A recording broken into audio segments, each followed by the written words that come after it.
Hello. I'm going to continue the discussion of the simultaneous equations model. We considered 5 different models with 2 endogenous variables. So in all of the 5 models, there are 2 endogenous variables, y1 and y2, and the basic structure is that y1 affects y2 and then y2 affects y1 again. So it's kind of reverse causality. The causality goes in both directions. And on top of this base model, we consider different forms of exogenous variables. So how like we considered 1 variable and 2 variables, and they enter in different ways. Then one special case is the triangular equations model we learned in an earlier chapter. Today, I will consider maybe the most general models we have considered so far. So we have 2 endogenous variables and 2 exogenous variables, and everything is linear, but the most general linear model. Y depends on everything else, and y2 also depends on everything else.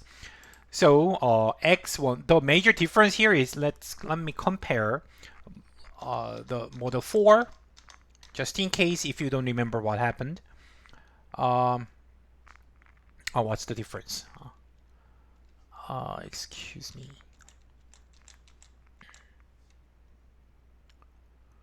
Ah, in this case, so this is model 4. I was confused. This was model 4, and we learned this model is not identified, but let me show you. So, where is it? We learned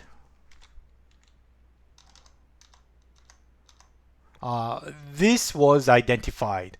Model 3 was identified when x1 is a demand shifter and x2 is a supply shifter. So the exogenous variables must be excluded from the other equation.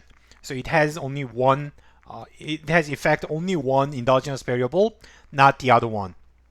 And this is identifiable, but we learned a more generous variable, a generous model, a more general model. More general model like this is not identified because x1 affects both and x2 also affects both.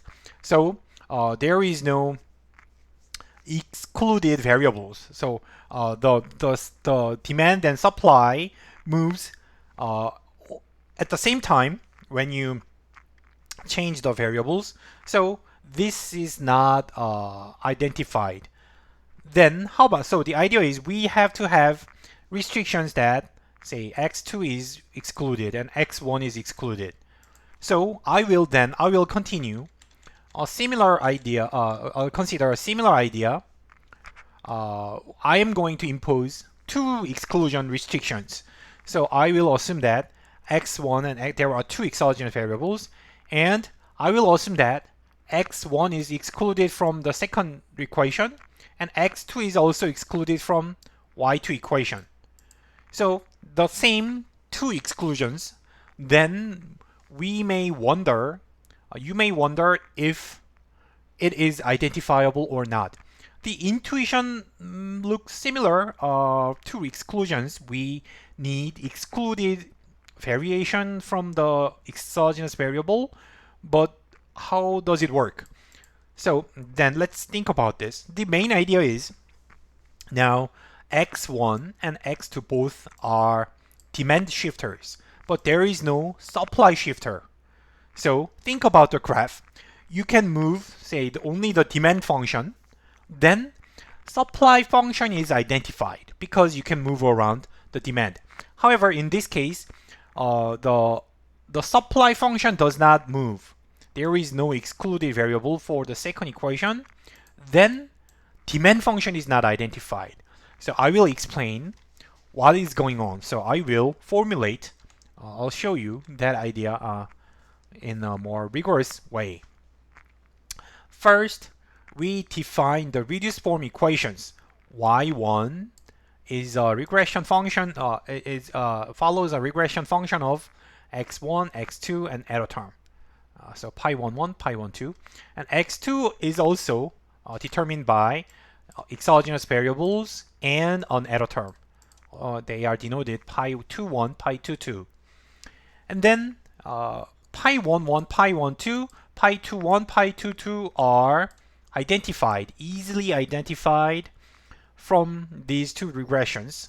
Each of them satisfies the classical linear regression assumptions. And then we have four reduced form parameters. They are identified.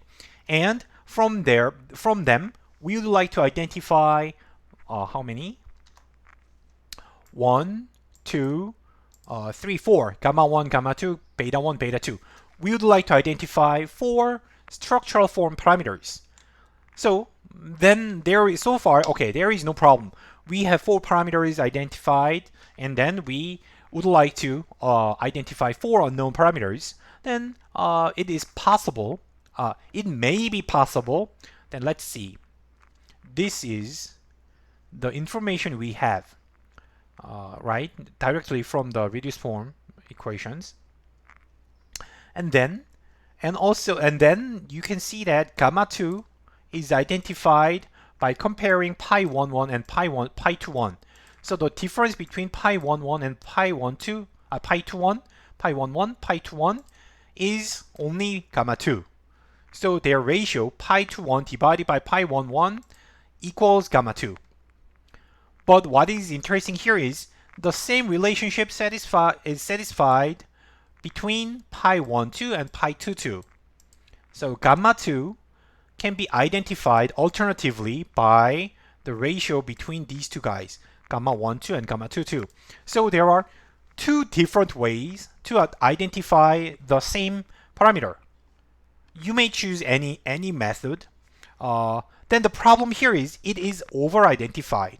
You just need only one equation for gamma 2, but you have two. That means there is no gamma 1. There is no solution for gamma 1. So gamma 2 consumes more extra degrees of freedom. So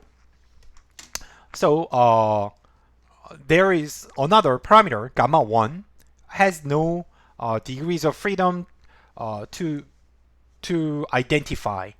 So that is the problem. So then beta 1 also, beta 1 and beta 2 cannot be identified exactly, but only up to their ratio. So gamma 1 is not identified here, and gamma 1 is not identified here. And because gamma 1 is not identified, you cannot identify beta 1 and beta 2 separately. You only know the ratio between pi11 and pi12 is beta 1 over beta 2. That is all you can identify. You don't know the denominator, so you cannot specify the numerator, and you only know the ratio. That's the result. So simply speaking, in conclusion, in this setup, you have two exclusion restrictions, which may be fine but may not be fine. In this case, it's not working. It's not fine because all the restrictions, all the two exclusion restrictions are on the all the excluded variables are demand shifters, so that you can identify the supply function. But and there are two different ways to identify the supply function, but there is zero ways to identify the demand function. That is exactly what I'm saying. So gamma 2 is identified by two different ways, but gamma 1 is not identified. And beta 1, beta 2 are not exactly identified, but up to their ratio. Only their ratio is identified because gamma 1 is never identified. So there is no hope. There is nothing you can do. So that is what we have from this variation. So what I'm telling you here is, what I want to tell you here is, earlier I said, because as if you have 4 reduced form parameters and say 5 structural form parameters. So you cannot identify. This is true because you cannot identify 5 using 4, right? Like you have to have enlist as many information as the unknowns. But this is not this is a necessary condition, but not a sufficient condition. Even if you have 4 informations to identify 4 unknowns, still you may not be able to identify all of the parameters, all of the unknowns, because some of the informations are actually overlapped. So in this case, as you see, different ratios have the same information. So then you are losing, you have duplicate information. So it's not sufficient in the end. It can be shown better by considering the moment condition. So write the moment condition in this way.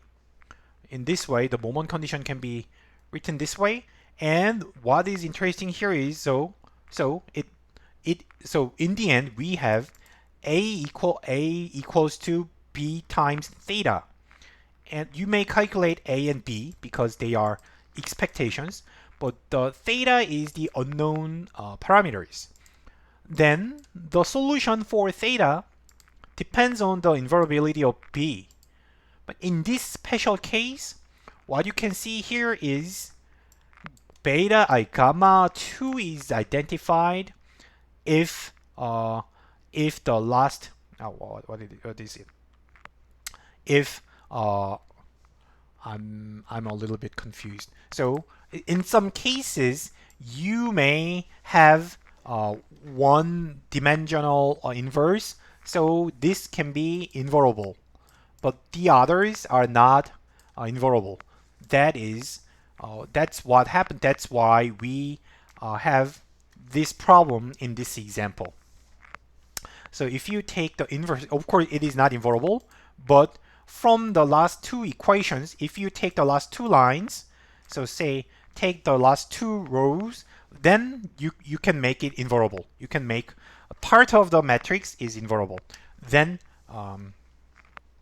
that's why you have the we have some parameters identified but others not, right? Okay, we will. So now the next step is generalization of the setup. So we are going to consider super general model, and it will be more complicated. So before watching the next video, make sure you understand how it works in these simple models. Okay, thank you for watching. See you later.